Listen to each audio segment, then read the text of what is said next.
Dans les années 90, le monde de la stratégie d'entreprise a été secoué par trois penseurs de renommée mondiale. Ces professeurs ont bousculé les certitudes établies, posant une question audacieuse. La stratégie d'entreprise est-elle encore tout simplement pertinente ? C'est l'entrée dans l'ère de l'agilité et du chaos structuré. Ainsi, on doit à Kathleen Eisenhardt de Stanford de poser la question de l'agilité et l'introduction du concept de chaos structuré dans son ouvrage Competing on the Edge. Son message, l'agilité prime sur la planification rigide. Elle a étudié l'industrie des semi-conducteurs aux États-Unis et en a tiré des leçons simples. Prenez des décisions rapides avec ce que vous avez, expérimentez en permanence et accueillez la diversité des opinions. Pour Kathleen Eisenhardt, le secret de la survie réside dans la capacité à s'adapter instantanément, sans s'encombrer de plans rigides.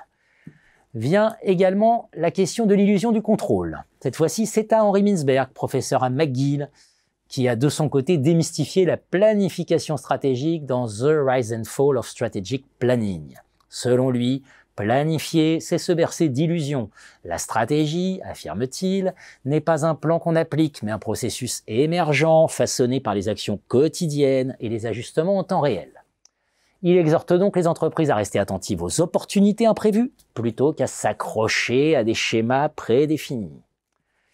Est enfin venue l'ère de la réinvention permanente, avec la notion d'hypercompétition. Richard Daveny de Dartmouth College, dans son ouvrage Hypercompetition, nous suggère un univers concurrentiel où les avantages compétitifs fondent comme neige au soleil. Sa solution, la réinvention constante. Dans ce combat sans fin, il faut savoir brûler ses propres vaisseaux pour survivre, se réinventer avant que les concurrents ne vous détruisent. La lutte perpétuelle devient la norme et la flexibilité une nécessité. L'illusion de la réactivité est cependant un piège dangereux. Ces trois approches, aussi diverses soient-elles, convergent vers une conclusion commune. La stratégie n'est plus qu'une simple réaction. La planification devient secondaire face à l'agilité, l'apprentissage et l'innovation frénétique, pour ne pas dire qu'elle devient clairement contre-productive. Pourtant, ces visions semblent ignorer une réalité fondamentale.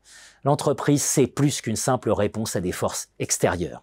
Elle a une histoire, elle a une identité, des choix qui ne doivent pas être sacrifiés sur l'autel de la réactivité. Le retour à la vision stratégique est indispensable.